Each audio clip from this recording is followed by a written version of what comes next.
Hujjatul Islam, menebar dakwah, merajut ukhuwah.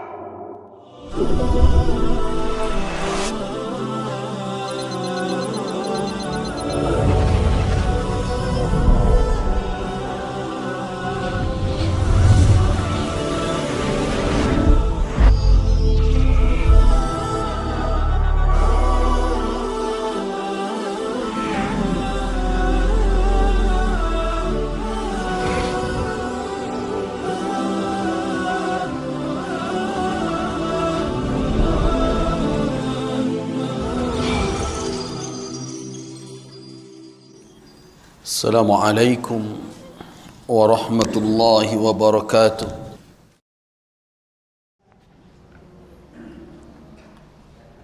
Alhamdulillahilladzi sakhkhara bahimatal an'am linudhiya biha qurbanan ila Allah. Ashhadu an la ilaha illallah wahdahu la syarika lah. وأشهد أن محمدًا عبده ورسوله لا نبي بعده. اللهم صل وسلم على من أرسله الله للعالمين رحمة وعلى آله وأصحابه ومن والاه. أما بعد، عباد الله جماعة الندوة رحمكم الله، استمعوا إلى قوله سبحانه وتعالى في محكم تنزيله، أقرأه عليكم جميعا.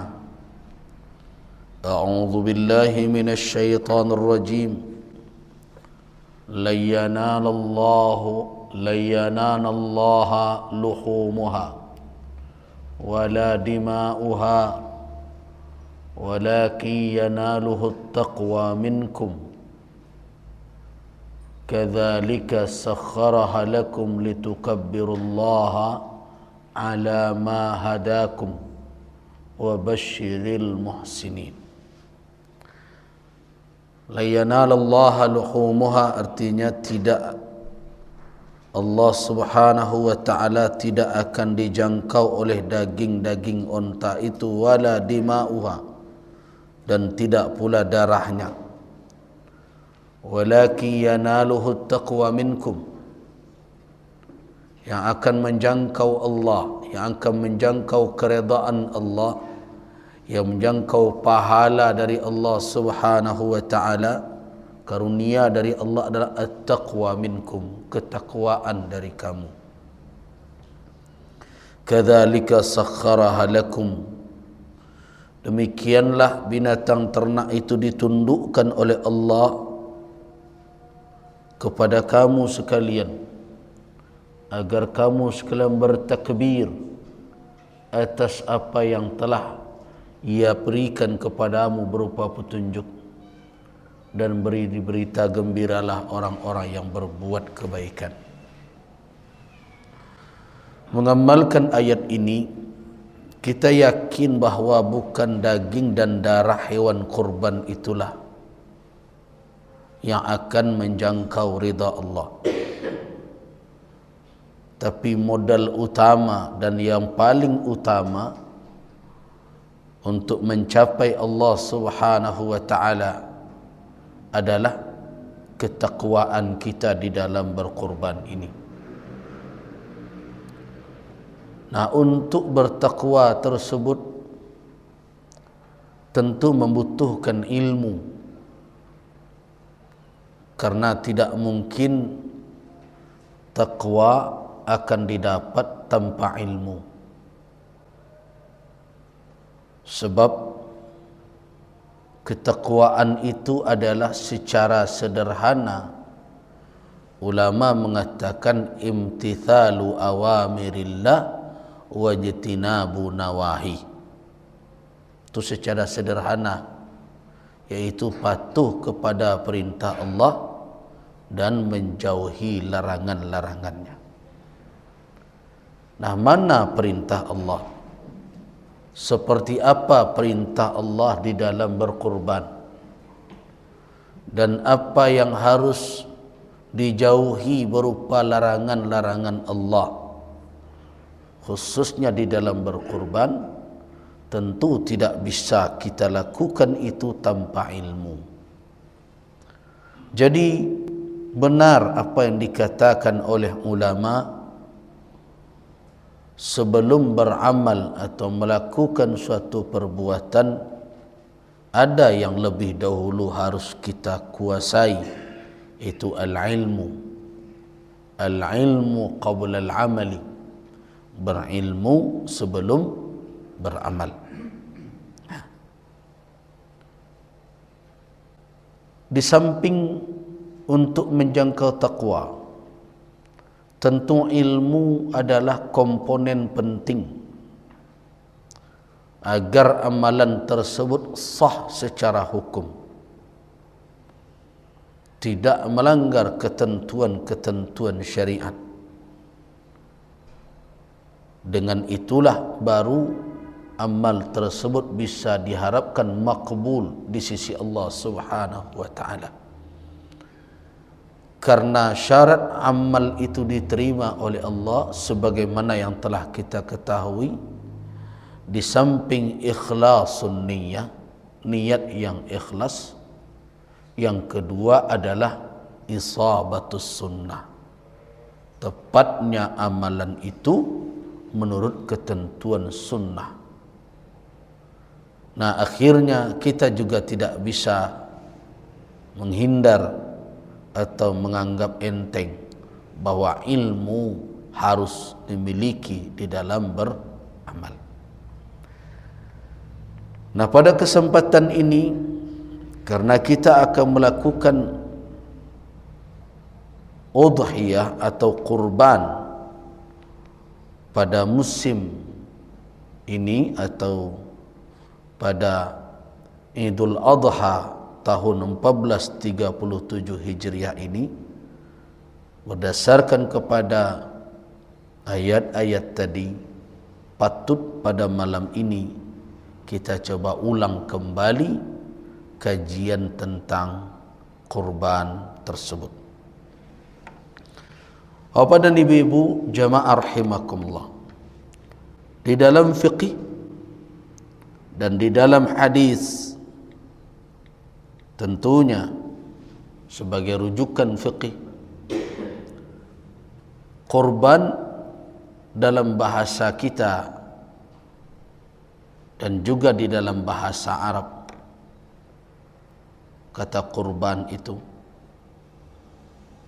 sebenarnya ada nama lain yang lebih populer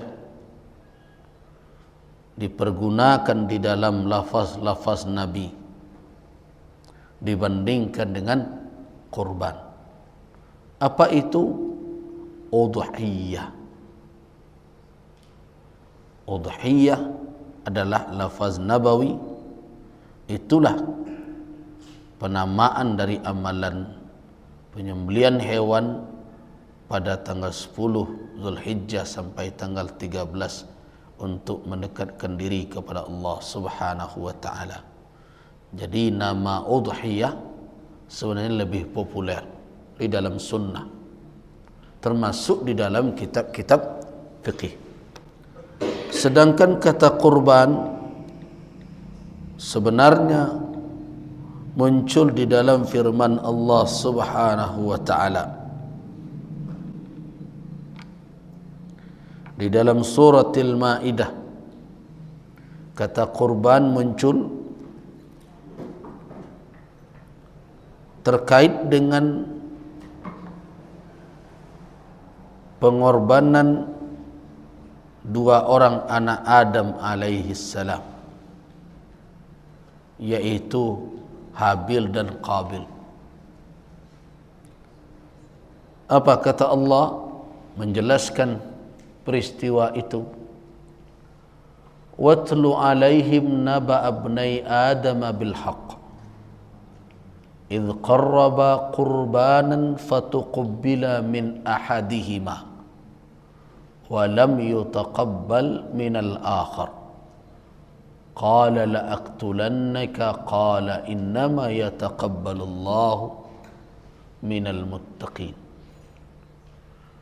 Ceritakanlah kepada mereka kisah atau peristiwa atau berita dua orang anak Adam dengan benar. Ketika keduanya melakukan pengorbanan atau mempersembahkan kurban, maka diterimalah dari salah seorang dari kedua anak Adam itu, namun yang lain tidak diterima. Berkata yang tidak diterima kurbannya, aku akan membunuhmu. Apa jawaban yang diterima kurbannya? Memberikan nasihat, innama yataqabbalullah minal muttaqin. Allah hanya menerima kurban dari orang yang bertakwa. Ini menguatkan firman Allah tadi, la yanalallaha luhumuha, bukan daging dan darahnya itu yang akan menjangkau Allah, yang akan sampai kepada Allah, yang akan meraih rahmat, karunia, pahala, imbalan dari Allah, tetapi adalah takwa. Karena Allah Subhanahu wa ta'ala hanya menerima kurban dari orang yang bertakwa. Disinilah kata kurban muncul. Dan kata kurban juga dipakaikan untuk pengorbanan bagi Tuhan-Tuhan yang tidak benar. Para manusia dahulu banyak melakukan. Perhatikan firman Allah Subhanahu wa ta'ala dalam surah Al-Ahqaf, فلولا نصرهم الذين اتخذوا من دون الله قربانا آلهة بل ضلوا عنهم وذلك إفكهم وما كانوا يفترون.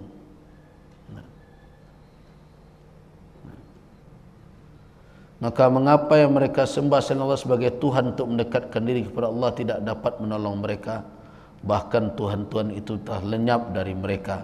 Itulah akibat kebohongan mereka dan apa yang dahulu mereka adakan.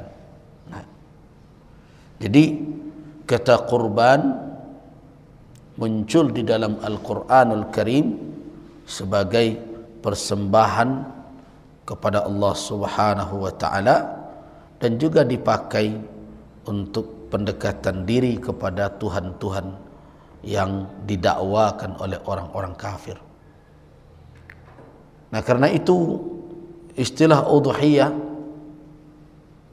sering dipergunakan oleh ulama di dalam kitab-kitab fiqih. Nah, apa yang dimaksud dengan udhiyah tersebut?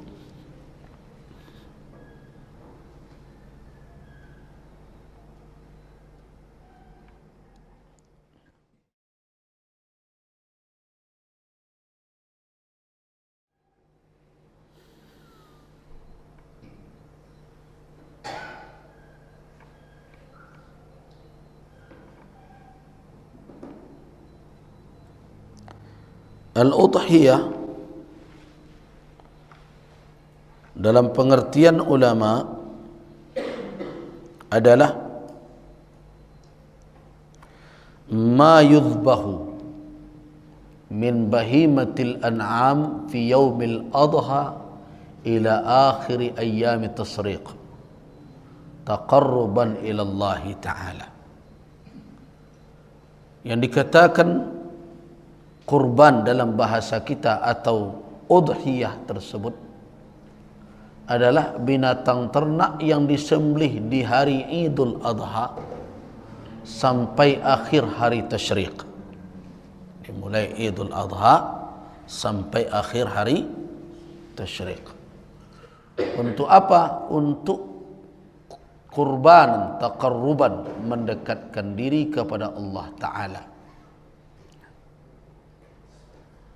Apa hukum berkurban tersebut? Para ulama berbeda pendapat di dalam menentukan hukumnya. Mereka sepakat bahawa berkorban itu disyariatkan. Ya, ittifaq. Berdasarkan kepada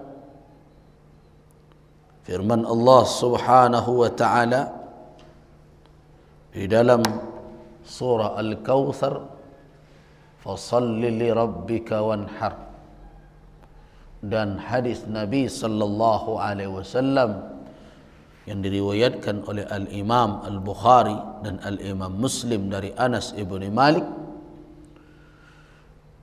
beliau berkata, "Dhahan Nabiy sallallahu alaihi wasallam bi kabshaini amlahaini aqranaini dhabahahuma bi yadihi wa samma wa kabbara wa wada'a rijlahu ala sifahiha." Hadis sahih dari Anas ibn Malik di dalam riwayat Asy-Syaikhain. Artinya Nabi sallallahu alaihi wasallam berkorban dengan 2 ekor kambing kibas, amlahain, putih, bersih, warna bulunya, aqranain, mempunyai 2 tanduk yang besar, dzabahahuma biyadihi, beliau sembelih langsung, dan ketika menyembelih sama beliau baca bismillah, kemudian wa kabbara, dan beliau bertakbir, wa wada'a rijlahu ala sifahiha, dan beliau letakkan kaki beliau setentang lehernya. Jadi ketika menyembelih, beliau letakkan kaki kanan beliau pegang kepalanya dengan tangan kiri, dan beliau pelang mudyah, pisau dengan tangan kanan. Nah, ini riwayat yang menukilkan bahwa Rasulullah sallallahu alaihi wasallam juga berkurban. Nah, dengan adanya petunjuk Al-Quran dan praktek dari Rasul sallallahu alaihi wasallam, tidak ada perbedaan pendapat di kalangan ulama tentang masyru'iyah atau disyariatkannya hukum berkorban itu disyariatkan. Tidak ada yang berbeda pendapat. Namun apakah syariat itu sampai ke tingkat wajib atau kategorinya hanya sunnah? Jumhurul ulama berpendapat bahawa hukum berkorban hanya dalam kategori sunnah muakkadah, tidak sampai ke tingkat wajib. Hadis-hadis yang ada terkait dengan korban itu tidak menunjukkan bahawa meninggalkannya adalah haram, tetapi meninggalkan korban bagi orang yang mampu adalah kerugian besar, karena nilai pahalanya yang begitu besar di sisi Allah Subhanahu wa taala.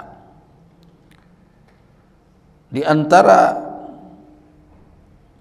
hadis-hadis tersebut, walaupun dalam kategori dhaif, tapi sebagai fadailul a'mal, di antaranya adalah hadis Aisyah, "Ma amila ibnu Adam yauman nahri amalan ahabba ila Allah azza wa jalla min hiraqati damin, wa innahu la ya'ti yaumal qiyamati biquruniha wa azlafiha wa ash'ariha, wa inna ad-dama la yaqa'u min Allah azza wa jalla bimakanin qabla an yaqa'a 'alal ardi fatibu bihi nafsa."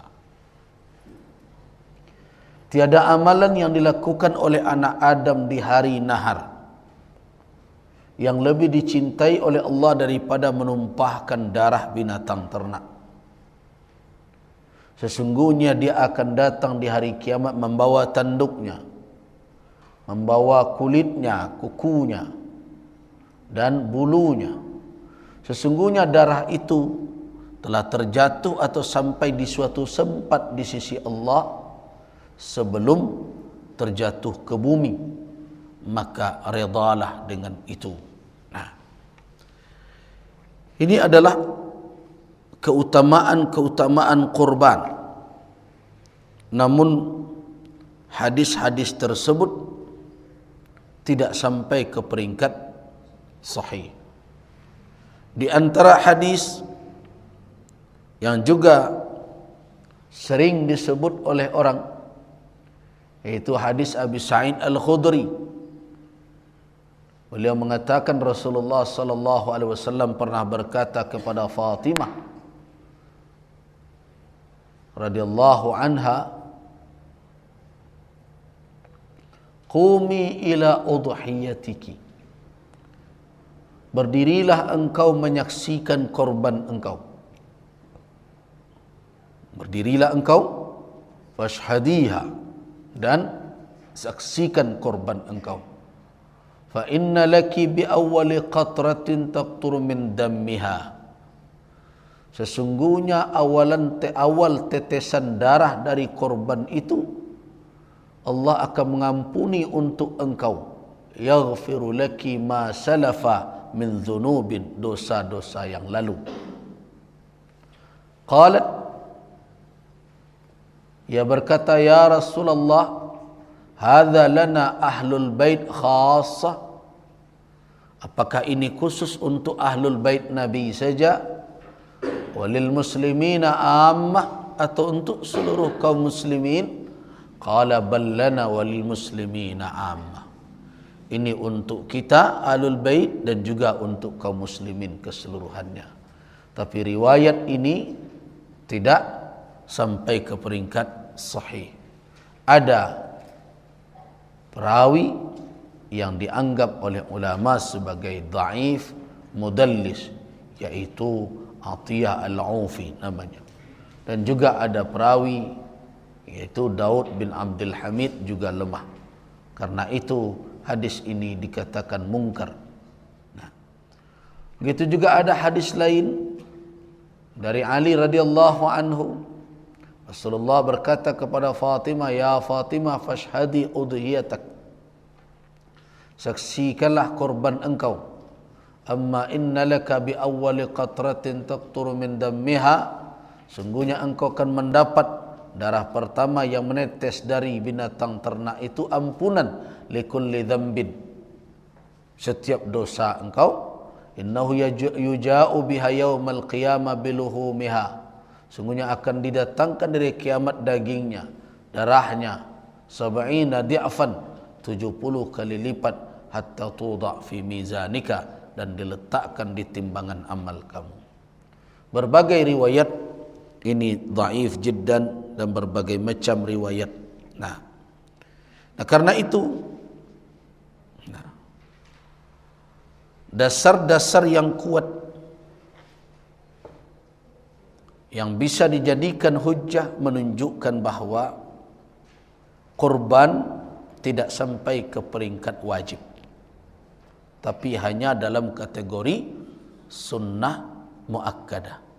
Karena Nabi sallallahu alaihi wasallam melakukannya, dan hampir setiap tahun semenjak beliau pindah ke Madinah atau berhijrah, beliau tidak pernah berhenti berkurban setiap tahun. Jadi karena itu kategorinya adalah sunnah muakkadah. Beliau tidak memaksa kaum muslimin, tetapi beliau mengajak kaum muslimin.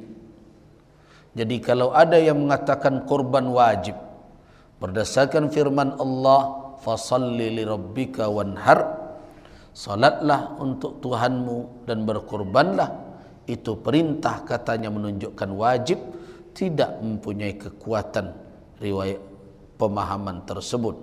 Karena ulama mengatakan kalau salatnya adalah sunnah, yaitu salat Idul Adha, maka tidak mungkin kalau telah diadakan waw di situ ada isyarat yang menunjukkan bahawa berkurban tidak wajib. Nah, tetapi bagi orang yang ada kemampuan tapi tidak berkurban, maka dia merugi, karena nilai pahala berkorban tidak kecil di sisi Allah Subhanahu wa taala. Itu adalah amalan yang besar. Kenapa Al-Quranul Karim mengajak orang untuk melakukan kurban tersebut? Nah, wa min bahimatil an'am, di antaranya adalah binatang ternak yang ditundukkan oleh Allah Subhanahu wa taala, dan makanlah fakulu minha wa at'imul ba'isyal faqir. Nah, dengan demikian petunjuk-petunjuk dalil yang ada itu menjurus kepada sunnah muakkadah. Bagaimana dengan riwayat yang mengatakan bahwa siapa yang tidak berkorban, janganlah fala yaqrubanna musallana. Riwayat yang mengatakan man kana lahu sa'a, siapa yang punya kelapangan tapi tidak berkorban, fala yaqrubanna, jangan dekat-dekat dengan tempat salat kami.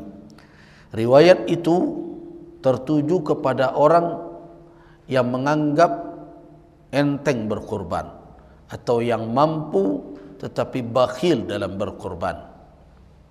Nah, karena salat itu adalah salat sunnat, maka tentu kalau tidak mendekat bukan berarti menunjukkan haram, tetapi meninggalkannya tanpa alasan yang kuat padahal dia mampu, itu perbuatan yang tidak baik. Karena itu secara sosial orang itu sudah tidak ingin bersama dengan kaum muslimin. Nah, bagaimana pandangan ulama tentang hukum tersebut? Qala Abdul Razzaq dari Sauri, dari Ismail dan seterusnya mengatakan bahwa Abu Bakar dan Umar wa ma yudhiyani, raaitu Abu Bakrin wa Umar wa ma yudhiyani, mereka tidak berkorban. Itu menunjukkan bahwa tidak wajib. Dengan demikian, bagi orang yang mengatakan bahwa berkorban wajib, maka tidak kuat pendapat tersebut. Apa kata Abu Mas'ud Al-Ansari? Inni la'ada'ul adha wa inni la musirun makhafata an yara jirani annahu hatmun alayya. Mas Abu Mas'ud Al-Ansari, sesungguhnya saya meninggalkan berkorban walaupun dalam keadaan lapang, khawatir nanti tetangga saya menganggap itu keharusan bagi saya. Jadi jangan terlalu berlebihan pula. Kalau memang ada amalan lain yang sangat mendesak, sedangkan itu cuma anggaran yang ada pada kita, jangan memaksakan diri pula seolah-olah korban menjadi wajib. Kadang kan ada pula orang yang aneh, lah jalan ndak ado, lah jalan ndak mampu, lah jalan ndak kuat, main paso jo berkorban jo ndaknya. Ini gulu, berlebih-lebihan namanya. Kadang anak ke sekolah, ikolun terbayi lagi, berkorban juga. Sedangkan uang ini bisa dipergunakan untuk hal yang lebih pokok. Kalau memang demikian adanya, tidak perlu memaksakan diri. Kenapa? Karena pendapat-pendapat yang kuat dari jumhurul ulama, korban tidak dalam kategori wajib. Tetapi mengabaikannya kalau orang mampu, tidak ada halangan, tidak ada kepentingan yang lain yang lebih kuat, tentu hal tersebut bukanlah suatu sikap yang baik, karena mengabaikan amalan yang sangat baik di sisi Allah Subhanahu wa taala. Itu tentang hukum berkorban. Sekarang persoalan kita adalah bagaimana, apa yang akan dikorbankan.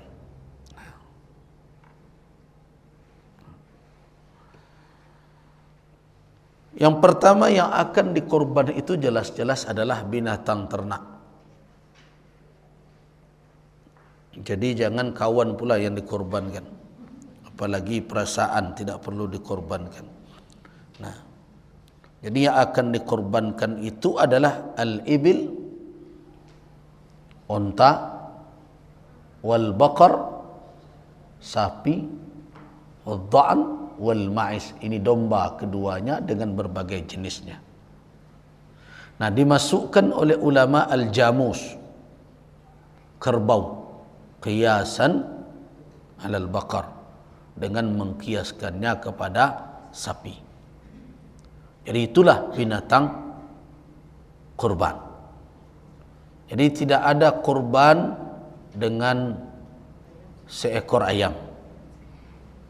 Bersedekah boleh, beragi hendak ba. Malah ada yang dengan sebutir telur katanya.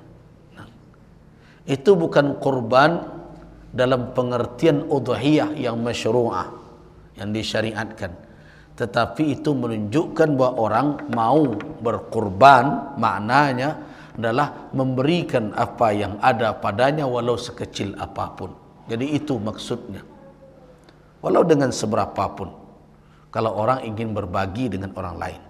Tapi udhiyah masyru'ah, korban yang disyariatkan di dalam Islam adalah dengan binatang ternak yang telah dijelaskan, yaitu adalah al-ibilu, unta, wal baqaru, sapi, masuk ke dalamnya kerbau, dan kemudian juga adalah wal ghanam, yaitu domba dengan segala jenisnya, biri-biri, kambing, sebagainya. Itu tentu sekali lagi kita ingatkan bagi yang mampu. Kalau tidak mampu, kadang kita memaksa juga. Sekarang misalnya bukan kita yang mencari lagi, anak kita yang dikadai. Terus dia sedang jatuh tempo hutang, harus dibayarnya. Awaknya sak jo korban je lah kini. Itu gulu, berlebih-lebihan. Tidak perlu. Kalau memang tidak ada, tidak dipaksa untuk mengadakan. Karena setiap ibadah yang bersifat finansial itu bergantung dengan kemampuan, istita'ah, musir, ada kelapangan. Tapi kalau ada hutang tak jatuh tempo, lapang, nanti 3 bulan lagi, sekarang bisa, kan leka mencari je sudah itu, ya sudah, sebaiknya tetap berkurban. Nah, jadi yang akan dikurbankan adalah binatang ternak. Dalil-dalil yang menunjukkan binatang ternak itu yang dikurbankan cukup di dalam sunnah Nabi. Di antaranya adalah hadis Nabi sallallahu alaihi wasallam dari Jabir bin Abdullah, la tadhbahu illa musinnatan. Jangan kalian sembelih melainkan musinnah yang cukup umur. Illa an yaqsur alaikum, kecuali kalau kesulitan, fatadhbahu jaz'ah minan dha'n, atau kambing yang baru berumur setengah tahun. Itu kambing dha'n namanya. Kalau tidak, di sini disebut ada dha'n, itu maknanya ada kambing yang boleh dikorbankan apabila besar dia berumur. Kemudian Nabi juga dengan kabshain, dengan kibas. Kemudian Nabi SAW pernah berkorban Rasulullah untuk istri-istri beliau dengan bakar, dengan sapi. Nah, begitu juga di dalam hadis Ibnu Abbas, kami bersama Rasul SAW di dalam perjalanan, fahadar al-adha, hadir waktu Idul Adha, fastarakna fil baqarah sab'ah wa fil ba'iri 'ashrah. Kami berserikat dalam 1 ekor sapi ada 7 orang, dan ba'ir, unta besar, ada 10. Tapi riwayat ini ulama mengatakan untuk unta juga 7 orang. Nah, begitu juga ma'iz. Jadi dalil-dalil kenapa binatang tadi yang dikorbankan, karena itulah petunjuk yang ada di dalam syarak, yaitu yang pertama ibil, unta, yang kedua adalah sapi, dan masuk ke dalamnya kerbau kiasan dengan dikiaskan. Kemudian yang ketiga adalah domba. Umurnya adalah untuk khusus dha'n, itu binatang kambing yang tersendiri, dha'nun namanya, itu ada, yaitu kambing yang berumur 6 bulan secara khusus. Tetapi selain dari itu itu harus musinnah yang cukup umur, yaitu untuk kambing telah berumur 1 tahun. Kemudian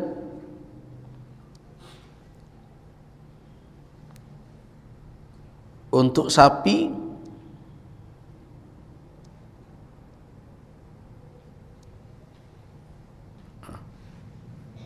syarat-syaratnya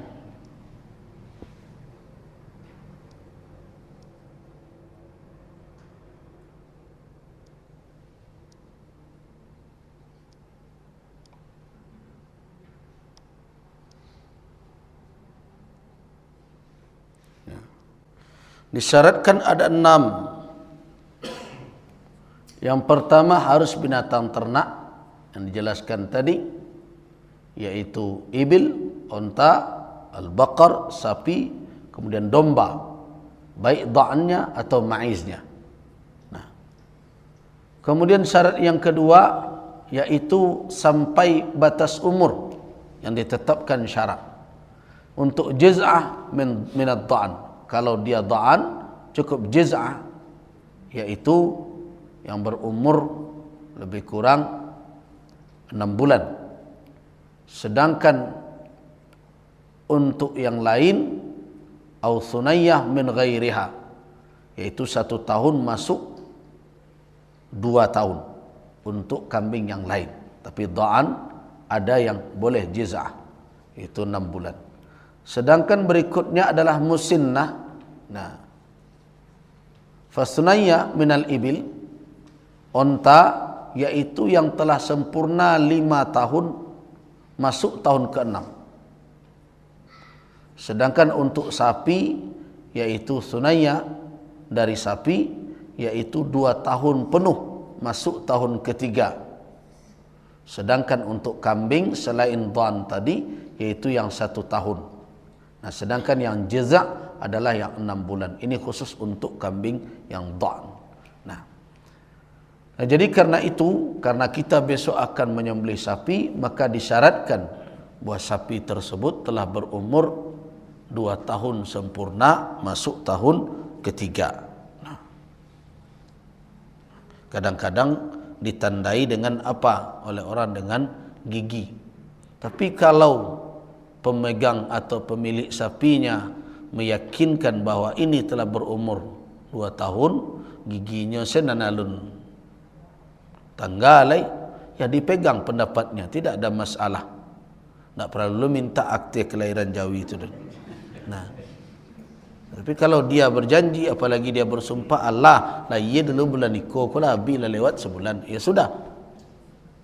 Nah, kita percaya dengan dia, kita pegang perkataannya, sudah boleh disembelih karena dia lebih tahu. Nah, syarat yang ketiga, dia harus bebas dari berbagai macam aib.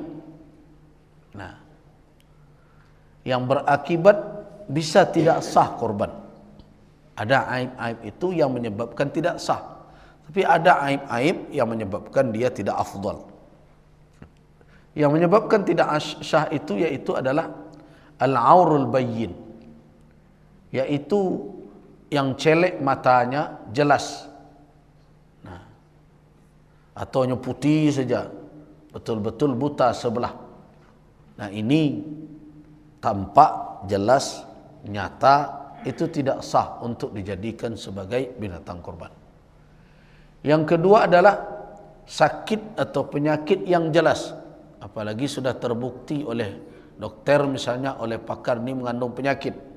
Nah, ini tidak dibenarkan, atau tampak secara nyata pada kulitnya atau berbagai macam, atau pada tanda-tandanya. Nah, kemudian berikutnya al-araj, yaitu pincang yang jelas, sehingga kalau dia berjalan tidak bisa lurus. Kalau pincang kanan ke kanan setarih, payah. Nah, itu jelas pincangnya tidak dibolehkan. Kemudian berikutnya al-hazal, yaitu yang kurus seperti tidak ada sum-sumnya. Jadilah laba pianonya kiri kanan. Ya, tidak ada lagi dagingnya, tidak ada lagi muh, tidak ada lagi sum-sum tulangnya. Itu yang sangat kurus. Nah, ini tidak dibenarkan. Nah, apa kata Nabi sallallahu alaihi wasallam dalam riwayat Imam Malik dalam kitab Al-Muwatta Arba'an? Ada 4 yang tidak sah dikorbankan: al-arja al-bayyin, dhal'uha, wal-awra al-bayyin awruha, wal-marida al-bayyin maraduha, wal-ajfa allati la tunqi. Ini makna yang kurus sangat. Nah, jadi ini tidak dibenarkan. Kemudian berikutnya ada aib-aib yang juga perlu, tentu yang lebih berat, misalnya buta. Nah, itu lebih parah. Kalau celek tadi, ciek matonyo ko keduanya betul, tentu akan lebih parah. Nah, begitu juga ada yang luka atau yang patah dan sebagainya. Kalau lebih berat dari yang tadi, tentu itu mengakibatkan tidak sah juga. Atau terputus kedua tangannya, atau salah satu dari tangan dan kakinya, jelas tidak boleh. Kalau pincang saja dilarang, apalagi pontong. Nah, jadi kalau kita tambahkan lagi dengan itu jadi 10, tapi dengan 4 tadi sudah cukup sebenarnya, karena yang lain akan lebih parah dari itu. Nah, kemudian syarat yang berikutnya, yang keempat adalah harus milik orang yang berkorban atau diizinkan. Jadi tidak boleh korban disembelih jawi kawan alun di Bali le dah. Ditangkuk saya, mau nak korban kini ya, habis ko baru dibayi. Tidak bisa. Jadi harus berjaleh-jaleh. Jadi nak bayi lalai. Nah, jadi itu. Jadi korban, so kenapa tidak bisa dibawa-bawa saja jawi orang dah. Nah, itu. Kemudian disembelih, belum jelas akadnya. Betul tidaklah terjadi jual beli. Bolehlah kalau dicicil nanti silakan. Tapi harus ada kejelasan kalau sapi orang berpindah hak miliknya kawak dulu baru disembelih. Kenapa? Karena syarat korban itu harus milkan, milik dari orang yang berkorban, atau ma'zunan, atau diizinkan. Yalah boleh gitu. Diizinkan, tidak ada masalah. Nah, kemudian fala tasihhu at-tadhiyya bima lam yamlikuhu, karena bima la yamlikuhu, tidak sah berkorban dengan sesuatu yang tidak dimiliki, seperti maghsub, barang yang dirampas, wal masruq, atau yang dicuri, wal ma'khudh bi da'wa batilah, atau mungkin diangkat perkara ke pengadilan dengan dakwaan yang batil. Kita tahu, tapi dek santiang pengacara, wak pandailah membayik, nah lawak kuasai syarat orang. Nah, dengan itu kita berkorban pula untuk cuci, mencuci perbuatan yang buruk. Tidak diakui, tidak sah, walaupun orang tidak tahu.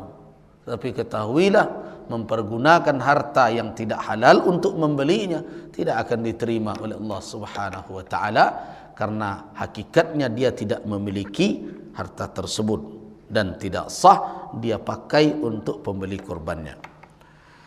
Syarat yang berikutnya, alla yata'allaq bihaqqul ghair, dan tidak boleh pula binatang ternak yang tersangkut dengan hak orang lain, seperti awak berdua punya jawi, halamak saya mengkorbankan tu, dan separuh punya orang ba. Nah, kan ambo ada punya ayo, kan tak mungkin separuh-separuh disembelih dah. Nah, karena itu tidak boleh tersangkut dengannya hak orang lain. Harus betul-betul milik kita. Kemudian berikutnya, harus dia sembelih pada waktu yang ditetapkan oleh syarak. Mulai dari apa? Setelah salat Id sampai terbenamnya matahari di akhir hari tasyriq. Jadi mulai dari salat Id, selesai salat Id sampai terbenam matahari tanggal 13 Dzulhijjah. Itu waktunya. Tidak boleh mendahului dan tidak boleh terlambat dari batasan itu. Siapa yang menyembelih kurban sebelum salat Id, maka itu bukan kurban, tapi daging yang akan dia persembahkan untuk keluarganya. Ini bukan ibadah secara khusus itu. Makanya di dalam hadis dikatakan oleh Nabi sallallahu alaihi wasallam sebagaimana yang diriwayatkan oleh Al-Barra bin Azib dalam riwayat Imam Al-Bukhari, "Man dhabaha qabla as-salat fa innama huwa lahmun qaddamahu li ahlihi wa laysa minan nusuki fi syai'in." Siapa yang menyembelih sebelum salat, itu tak lebih hanyalah daging yang akan dipersembahkan untuk keluarganya.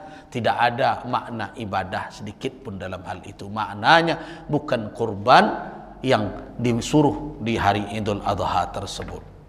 Ini tidak termasuk kategori itu kalau disembelih sebelum waktu salat. Nah, karena itu makanya kalau berbeda waktu salat, misalnya adonan dahulu, adonan kemudian, dan bisa jadi sebagian solat hari ini, sebagian besok, maka kita mengajak kaum muslimin untuk menyembelih besok ditunda. Maka itu kalau disembelih kini, ada sebagian peserta itu yang belum solat lagi, atau yang tidak berkeyakinan, yang tidak tenang batinnya sekarang, misalnya 10 Zulhijjah. Nah, dia besok solat. Nah, di awak panitia dolan nak bakarih kau. Ini salah, dah kamu hanya ndak anti. Kalau ndak anti balik betul orang lihat. Nah, ini kan sering terjadi. Awak bakarih lo, di awak merasa berkuasa mayo. Kini salah. Kalau ndak muanya kini ndak. Nanti ndak perlu. Kalau ndak perlu kau piti bu. Balik. Bayi dia awak. Tu ndak Tapi kalau orang meminta bisuaklah supaya aman, dan bisuaklah sampai waktunya, dan kini pun tak masalah, kan memanjang waktunya sampai tanggal 13 Zulhijjah. Jadi kalau berbeda-beda seperti itu, sebaiknya penyembelihan kurbannya ditunda saja sehari. Itu akan lebih baik dan lebih aman. Nah, itu dulu kita salat, nanti kita lanjutkan. Sementara, Assalamualaikum warahmatullahi wabarakatuh.